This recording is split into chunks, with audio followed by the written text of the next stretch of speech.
ओम शांति। बहुत अच्छी अच्छी बातें सुन रहे थे सभी, क्योंकि जैसे पहले ज़माने में घड़ी आती थी, घड़ी को चाबी देते थे, चाबी देने के बाद वो कल 8 बजे चाबी दिया, कल 8 बजे तक चलती थी, फिर बाद में क्या होती थी, बंद हो जाती थी। इसी तरह हमें भी वो चाबी देने के लिए क्या करना है, सेंटर पर मुरली से हमारे अंदर उमंग आता है। कल जो भी बातें हमने गलत सुनी, गलत देखी, सारी बातें बोल करके आज का दिन फिर हमारा अच्छा जाएगा। इसलिए मैं पढ़ाई रोज़ पढ़नी है। अगर मेरे अपने जीवन की कई अनुभव ऐसे हैं, मैं जब ITI पूरा हुआ, ITI पूरा होने के बाद फिर मेरे को वैसे तो नौकरी बहुत ज़रूरी थी, क्योंकि घर में भी गरीबी थी और साथ में ITI पूरा हुआ, कॉल आना शुरू हो गया। लेकिन मुझे ये लगता था कि नहीं, मुझे बाबा का ज्ञान मिला है, पहले उसको समझना है, क्योंकि पहले मैं गीता पाठशाला में पढ़ता था। लेकिन मुझे लगा गीता पाठशाला में इतना अच्छा ज्ञान है, अगर जहाँ सेंटर की बहनें रहते हैं वहाँ कितना अच्छा होगा। तो मैंने क्या किया, मैंने सोचा जन्म जन्मांतर नौकरी तो की है, पहले बाबा का ज्ञान पक्का लेकर के भाई मैं नौकरी ढूंढूंगा। तो कॉल जो आते थे उसको फाड़ के फेंकता था मैं। तो मैंने सेंटर पर गया, वहाँ से शामली जिले में गया। अब मैंने सोचा वहाँ रहने का कुछ प्रबंध तो करना पड़ेगा मुरली सुनने के लिए। तो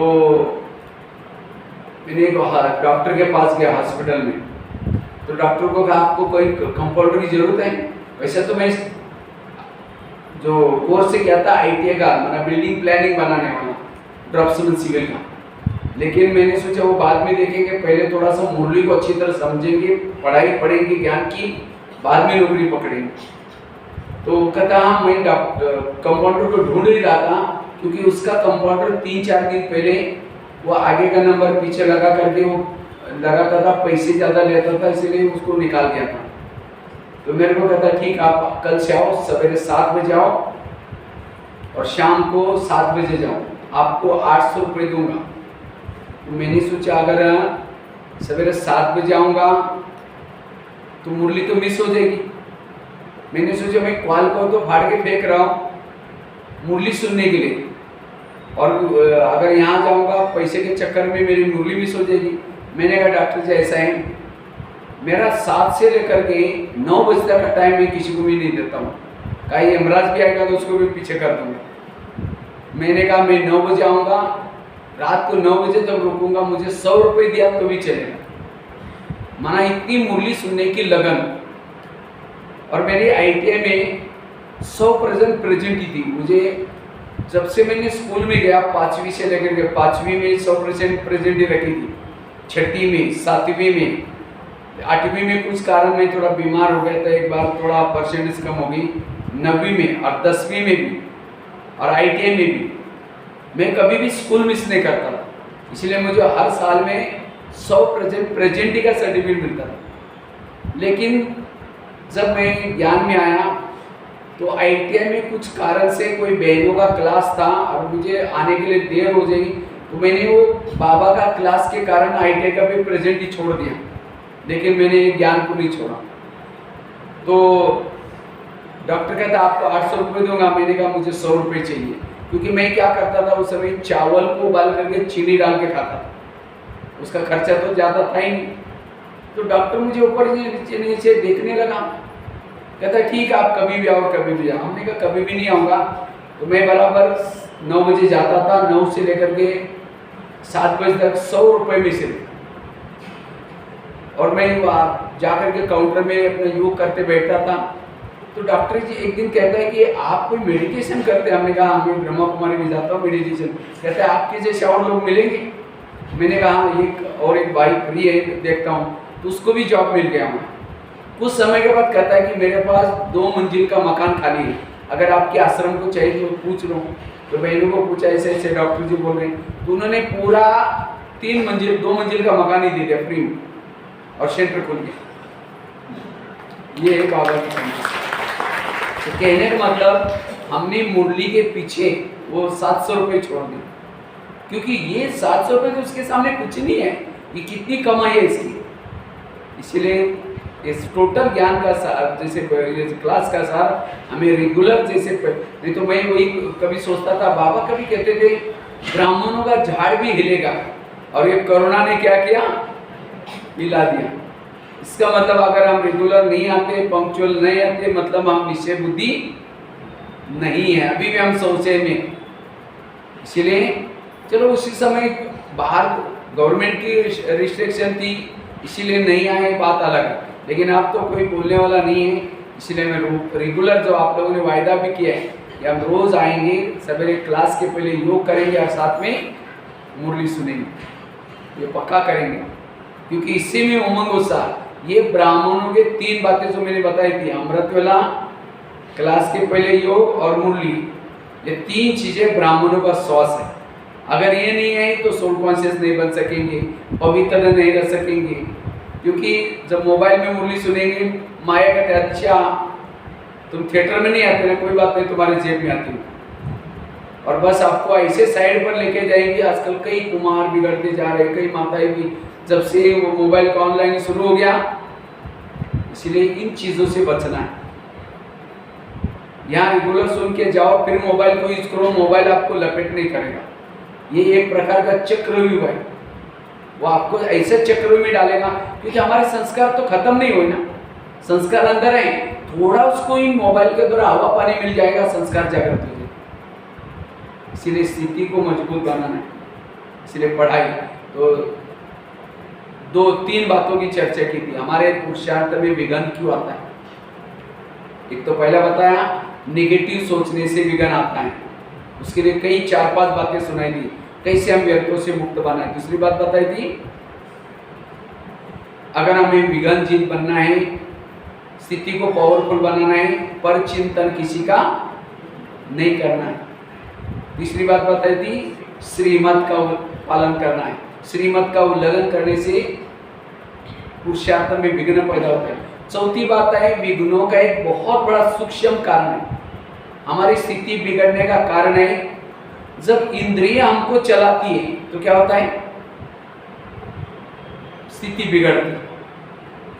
इंद्रिय हमको चलाते हैं, जैसे नौका के ऊपर पानी, नौका पानी के ऊपर से जाएगी तो क्या करते हैं, पार कराते। नौका के अंदर अगर पानी आएगा तो डुबा देगी। इसी तरह जो इंद्रियों को चलाता है वो पार हो जाता है, जिसको इंद्रिया चलाते वो क्या होता है, डूब जाता है। इसलिए स्वराज्य अधिकारी का पुरुषार्थ, वास्तव में हमारे परिवर्तन का टोटल आधार क्या है, स्वराज्य अधिकारी स्थिति, इंद्रियों पर शासन करना। बाबा की जो ये क्लासेस हैं, राजा बनाने की ट्रेनिंग देने की क्लासेस है, यहाँ कोई दास दासी वाले क्लासेस नहीं। लेकिन ये जो नहीं करते, यहाँ आते लेकिन करते ही नहीं, वो ऑटोमेटिकली दास दासी प्रजा सब बनती जाएंगी। भविष्य का राजा वो बनेगा जो रोज आता है, मुरली भी सुनता है, औरों को भी सुनाता है ज्ञान, धन से भी सेवा करता है, इंद्रियों पर भी शासन है, वो है संपन्न राजा। कोई ज्ञान भी चलता है, इंद्रियों पर शासन है, लेकिन ना धन से सेवा करता है, ना ज्ञान किसी को सुनाता है, वो क्या बनेंगे, राजा तो बनेंगे लेकिन कंगाल राजा बनेंगे। क्यों, धन से सेवा नहीं की, ज्ञान भी दूसरों को नहीं सुनाया। और कोई ज्ञान भी चलते हैं, धन से सेवा कर रहे हैं, ज्ञान भी दूसरों को सुना रहे हैं, लेकिन इंद्रियों के अधीन है, वो क्या बनेंगे, साहूकार बनेंगे। साहूकार क्यों बने, क्योंकि धन से सेवा की थी संगम में, ज्ञान भी दूसरों को सुनाया, इंद्रियों पर शासन नहीं। और कोई ज्ञान भी चलते हैं, ना धन से सेवा कर रहे हैं, ना ज्ञान भी दूसरों को सुना रहे हैं, लेकिन इंद्रियों के भी अधीन है, वो क्या बनेंगे, दास दासी। दास दासी वो है जो उदास रहते हैं। इसीलिए बाबा कहते हैं, चैरिटी बिगेन्स एट होम, आप अपने घर को सुधारो। हमें कोई नया पुरुषार्थ नहीं करना है, हमारे मम्मा ने किया, हमारे बाबा ने किया, दादियों ने किया, उसको ही करना है। क्योंकि आजकल दुनिया में शास्त्र, ग्रंथ, किताबें, नॉलेज, अगर उसको इकट्ठा करो एक पहाड़ी बन जाएगी, लेकिन तो भी दुनिया में पतन की तरफ ही आए। तो बाबा को क्यों आना पड़ा? क्योंकि बाबा जो मूल परिवर्तन की बातें, काम क्रोध के ऊपर विजय बातें करने के लिए जो ज्ञान सुनाता है उसको फॉलो करना है। ये फेसबुक की, व्हाट्सएप की आजकल तो ऐसी ऐसी चटपटी बातें लिखत में आती हैं, उसको फॉरवर्ड करते हैं, और जो ओरिजिनल मूल्यों की बातें हैं वो बाजू में रह जाती हैं। इसलिए हमें विशेष क्या करना है, इसके ऊपर अटेंशन देना है, मूल्यों की तरफ अटेंशन देना है। चलो 2 मिनट।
बात चल रही थी, हमें अब सो परिवर्तन जो बाबा ने, ब्रह्मा बाबा ने क्या पुरुषार्थ किया था?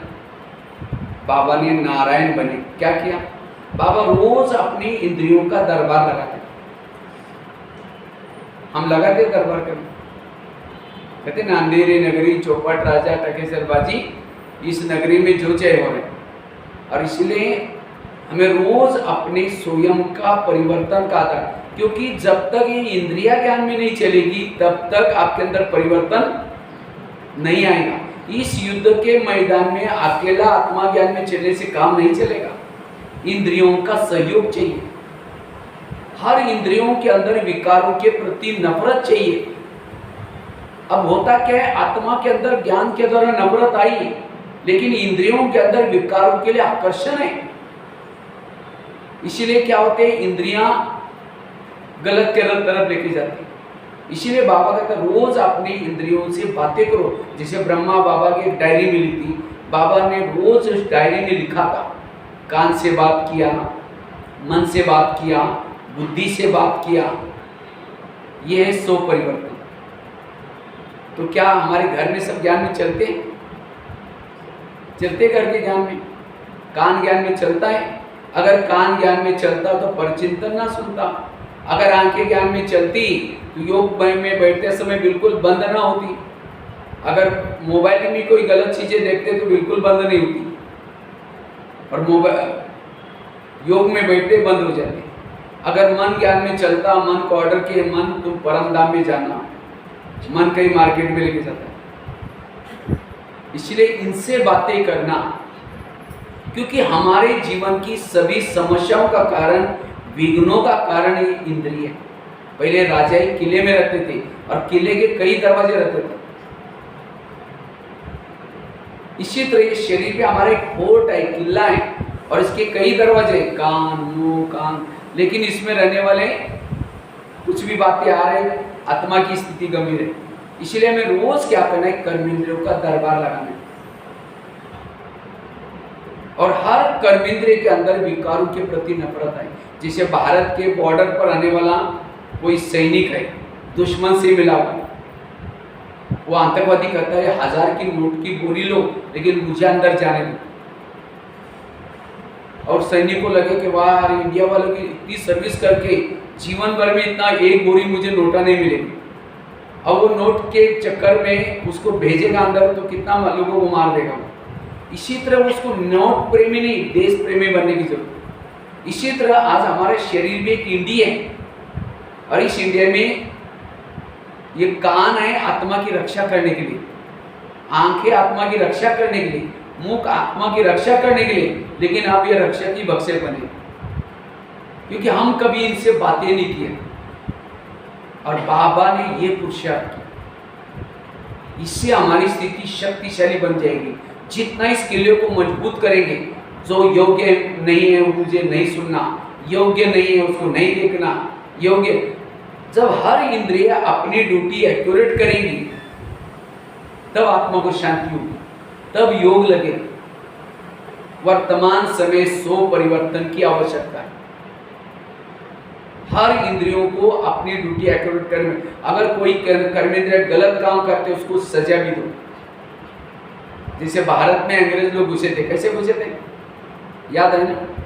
भारत में नवाबों का शासन था, बंगाल का नवाब, बिहार का नवाब, सूरत का नवाब। अंग्रेज आए, नवाबों के साथ दोस्ती की, दिल्ली के ऊपर अटैक किया, भारत क्या हो गया? गुलाम हो गया। इसी तरह शरीर पे हमारे एक इंडिया है, और इसके अंदर कई नवाब है, कान, मुंह, आंखें। तो माया रूपी अंग्रेज आता है, कान के साथ दोस्ती कर दी, मुंह के साथ दोस्ती की, आंखों के साथ दोस्ती की, और करते करते आत्मा के ऊपर अटैक किया। और इसीलिए अब हमारा शरीर रूपी देश गुलाम है, और इस गुलामी से हमें स्वतंत्र बनाना है। इसलिए रोज इनसे बातें करना है। तो कैसे हमें इंद्रियों से बातें करनी है? रोज अमृत वेला करने के बाद 5 मिनट के लिए क्या करो? सबसे पहले बात करो कान से। हे मेरे कान, तुम मेरे इस राज्य की शान हो, अगर तुम ना होते मैं ईश्वरी महावाक्य कैसे सुनता? इसलिए कान मैंने तुमको बॉर्डर पर रखा है, क्योंकि मेरा तुम्हारे पर विश्वास है, तुम मेरा भलाई करोगे। लेकिन आजकल तुम मुझे धोखा देते हो, मुझे तो पता नहीं था। मैं आज अमृत वेला शिव बाबा के पास गया था, शिव बाबा ने तुम्हारे लिए कुछ इशारे दिए, तुम मेरा खाते हो, मेरे राजा में धोखा, मुझे धोखा देते हो। इसलिए आज तक जो हुआ कोई बात नहीं, लेकिन रात को सोने से पहले मैं चेक करूंगा, अगर तुमने व्यर्थ कुछ बातें सुना है मैं तुमको सजा दूंगा। आगे चलो मुख के पास। मुख, तुम भी मेरा इस राज्य के शान हो, तुम ना होते मैं ईश्वरीय महावाक्य दूसरों को सुना करके दुआएं कैसे देता। लेकिन कभी कभी तुम किसी का परिचिंतन करते हो, जिसे मेरा आत्मा भाई मेरे से रुक जाता है, मैंने इसीलिए तुमको रखा है। अगर तुम परिचिंतन करेगा मैं तुमको सजा दूंगा। आगे चलो आंखों के पास। ये आंखें, मुझे 84 जन्म में बहुत आंखें मिली, लेकिन तुम्हारे जैसे भाग्यशाली आंखें कोई नहीं मिली, क्योंकि तुम्हारे द्वारा मैंने सत्यम शिवम सुंदरम को देखा है। तो क्या प्रभु को देखने के बाद तुम्हारा पेट नहीं भरा? अगर तुम मेरा देखेगा मैं तुमको सजा दूंगा। आगे चलो पाँव के पास। हे पाँव, तुम भी मेरे इस राज्य के शान हो, अगर तुम ना होते मैं सेवा करने के लिए कैसे जाता? भले मुख ने भाषण किया, आधी दुआ तुमको मिल जाती है, भले हाथ में कर्मणा सेवा की, आधी दुआ किसको मिली? पाँव को। पाँव क्या करता है? घुटने के ऊपर पूरा शरीर को उठा के लेके आता है। इसीलिए कोई भी व्यक्ति घर में आता है उसके चरण छूते हैं। क्यों? हे चरण तुम्हारा धन्यवाद, इस व्यक्ति को घर में लाया। लेकिन कभी कभी चरण क्या करते हैं? परचिंतन करने के लिए कान को, मुख को लेके जाते हैं। परचिंतन सुना कान ने, आधा विकर्म किसका बना? पाँव का। मुख ने परचिंतन किया, आधा विकर्म।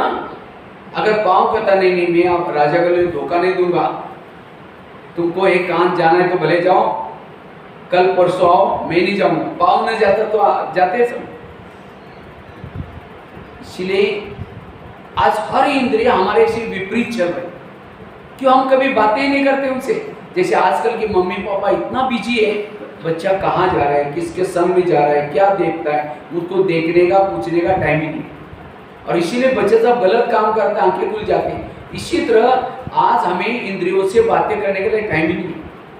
और बाबा ने ये पूछा, ऐसा नहीं कि जो मधुबन में रहते हैं राजा बनने वाले हैं, जिन्होंने मम्मा पापा को देखा वो राजा बनने वाले हैं। राजा बनने का फार्मूला क्या है? क्या फार्मूला है? सो राज्य अधिकारी सो। जबकि हमको राजा बनना है तो स्वराज्य चाहिए, और स्वराज्य करने के लिए दरबार जरूरी लगाना है। हमारे कितने सेंटर्स है, हमारे कितने, ये कितना साल, इसका ये नहीं। कोई माताएं भी राजा बन सकते हैं, लेकिन उसके लिए रोज हमें क्या करना है? इस इंद्रियों को सहयोगी बनाना है। आगे चलो मन के पास, उससे बात करो। ये मन, तुम मेरे राजा की शान हो। अगर तुम ना होते ईश्वरीय माँ बाप के, मैं दूसरों को कैसे, ईश्वरीय माँ बाप का चिंतन कैसा करता? आगे चलो बुद्धि के पास। हे बुद्धि, मैंने सभी इंद्रियों में से चुन करके तुमको मंत्री बनाया। बुद्धि कौन है? और कौन सा मंत्री? केंद्रीय मंत्री। समझो मन में विचार आया, चलो फिल्म देखने के लिए जाना है, तो इसकी मन की फाइल कहाँ जाती है? बुद्धि के पास। फिर बुद्धि निर्णय करेगी, हाँ ठीक है नहीं जाओ या जाओ। तो जितने भी आजकल तो हमारे जो पाप कर्म हुए, साइन किसकी है? बुद्धि की। तो हे बुद्धि, मैंने तुमको मंत्री बनाया, मुझे लगा कि तुम मेरा हित करेगा, और तुमने ऐसे कुछ निर्णय लिया, मेरी पूरी राजाई गवा दी। इसलिए हे बुद्धि, आज से तुम्हें कोई गलत निर्णय करेगा, मैं तुमको सजा दूंगा। यह है सो परिवर्तन। कई कहते सतयुग कब आएगा और कितना साल बाकी है, कृष्ण कब जन्म लेगा। सतयुग पहले अपने में बनाना है। सतयुग का गायन क्या है? एक धर्म, एक राज्य, एक भाषा। क्या एक आत्मा का शासन बॉडी पर है? एक राज्य है, एक धर्म अर्थात धारणा है। इसलिए बाबा कहते हैं ये है सूक्ष्म पुरुषार्थ। तो हमारी स्थिति बिगड़ने का कारण कोई व्यक्ति नहीं, कोई परिस्थिति नहीं। कौन है? हमारी ही कर्म इंद्रिय।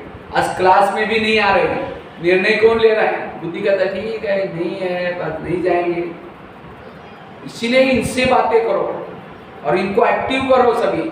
अगर हम नहीं जाएंगे, जैसे युद्ध में जाते समय समझो एक सैनिक ने बहुत किसी को घायल किया, लेकिन एक दिन आया उसके पास तो कोई बाण नहीं थे, तलवार नहीं थी, कुछ नहीं थे, अकेला आया। दूसरे से क्या सोचेगा? अच्छा इसने बिना तीर का आज देख लेंगे। इसी तरह माया कहते हैं, अच्छा इतना दिन उसने मुझे तीर मारते थे, अब क्लास में नहीं गए, इसके पास कोई तर्कस में तीर ही नहीं है, तो क्या करेंगे? आपको घायल करेंगे। इसीलिए रोज आना यहाँ से अच्छी ज्ञान की तर्क तीर लेके जाना है। इसलिए हमें रोज कर्मेंद्र से बातें करनी, तब राजा बनेंगे। वलसाड़ वाले तो राजा बनेंगे ना? हाँ, किसको किसको राजा बनना, हाथ खड़ा करो। बहुत अच्छा, सभी को राजा, क्योंकि वलसाड़ का राजा के नीचे नहीं, फलों का राजा कौन है? आम। वैसे तो नारियल को फलों का राजा बनना चाहिए, लेकिन नारियल नहीं बना। कौन बना? आम। क्यों आम ही फलों का राजा क्यों बना? नारियल को क्यों नहीं बना? क्योंकि उद्घाटन होते हैं, नारियल तोड़ते हैं, या कोई भगवान को प्रसन्न करना है, नारियल तोड़ते हैं। लेकिन नारियल राजा नहीं बना। राजा कौन बना? आम। क्यों? आम के साथ सबका प्यार होता है। क्या निशान है? जब आम का सीजन आता है मुंह में लेके चूसेंगे, खत्म हुआ तो डालेंगे निकालेंगे, ये प्यार करेंगे। अब सूखा नारियल लेकर चूसो, 32 दांत में टूट जाएंगे, मिलेगा कुछ नहीं। इसीलिए राजा बनने के लिए सबके प्यारे बनो।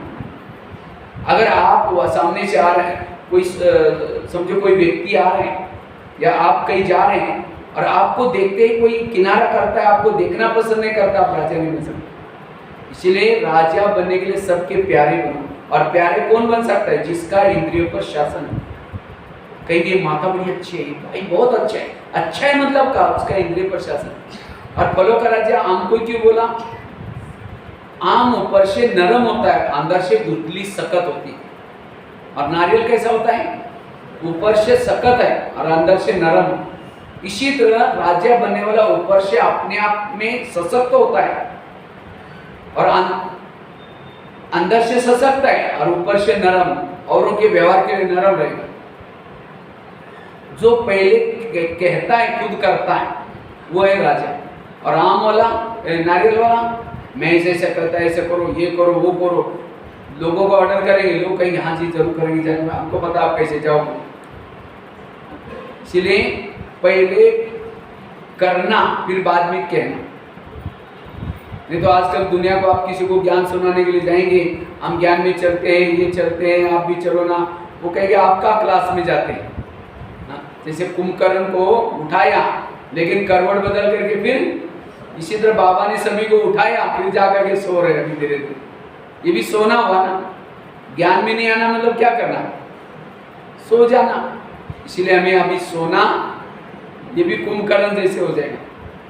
इसलिए हमें रोज क्या करना है? बिल्कुल एक्टिव होकर के बाबा के नियमों को पालन करना है।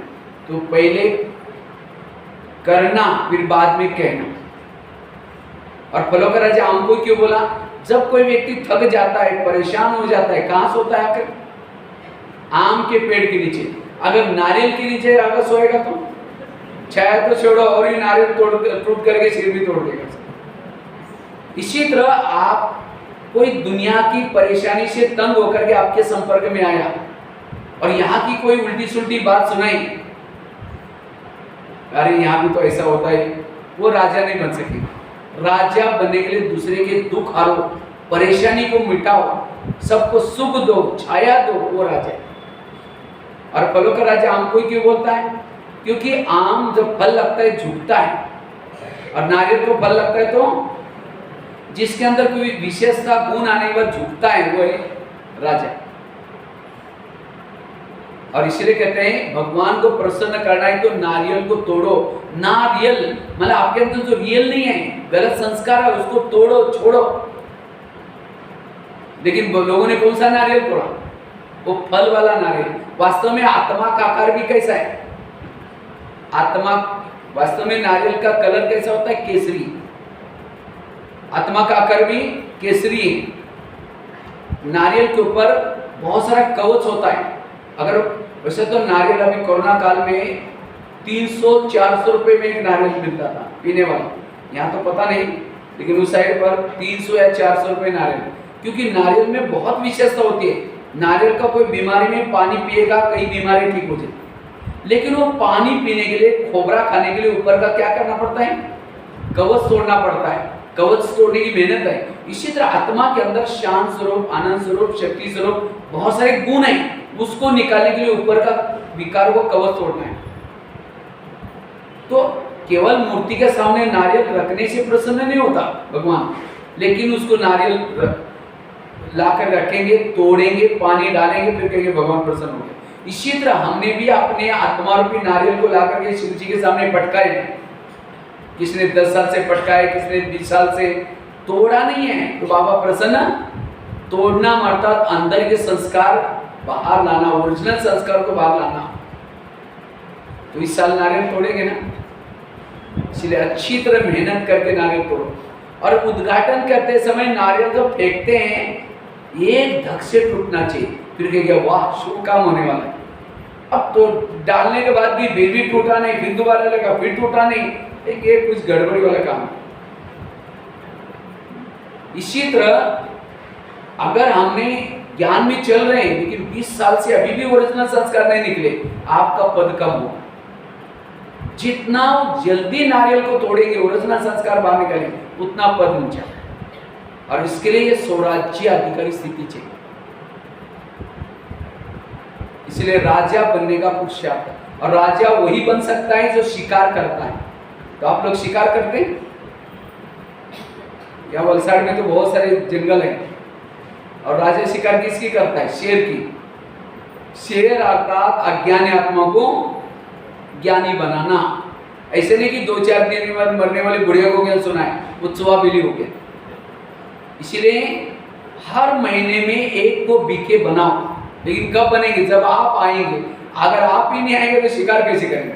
मुझे तो शिकार का बहुत शौक है। हर महीने में 15 दिन में मधुओं से निकलता ही रहता हूँ। आज कई माताएं कहते नहीं, हमें तो खाना बनाना पड़ता है। मैं पहले, मेरा शरीर भाई का है, लेकिन काम माताओं का कर रहा हूँ। मधुबन में किचन में, रसोई में काम करता हूँ। आपका तो एक बच्चा स्कूल में जाता है, हमारे तो मधुबन में कितने लोग जाते हैं? 6000 जा रहे, 5000 जा रहे। जब सीजन होता है तो भी हम कभी बहाना नहीं करते कि नहीं मुरली के लिए कैसे जाएंगे, इतने सारे लोग जा रहे हैं। आपका बच्चा तो 1-2 सब्जी लेता होगा, लेकिन हमारे नींबू चावल, दही चावल, क्या क्या क्या पता नहीं क्या क्या लेके 3-4-8 दिन की ट्रैवलिंग है आसाम तक जाने वाली। बहाना नहीं करते। इसलिए अंदर से वो ये चाहिए, मुझे पढ़ाई पढ़नी है। इसलिए बहाना करके पढ़ाई नहीं छोड़नी। इसलिए शिकार जरूर करो। कई कहते सुनते ही नहीं ना। नहीं सुनता मतलब आपके पास जो तीर है उसके अंदर धार नहीं है। अच्छा, नहीं सुनता तो कम से कम मीठा मीठा बोल करके और शेर को क्या करो, जाली में फंसाओ। ये सेंटर क्या है? शेरों को पकड़ने के लिए जाली बना कर रखे बाबा ने। जाली में तो लेके आओ, मारने का काम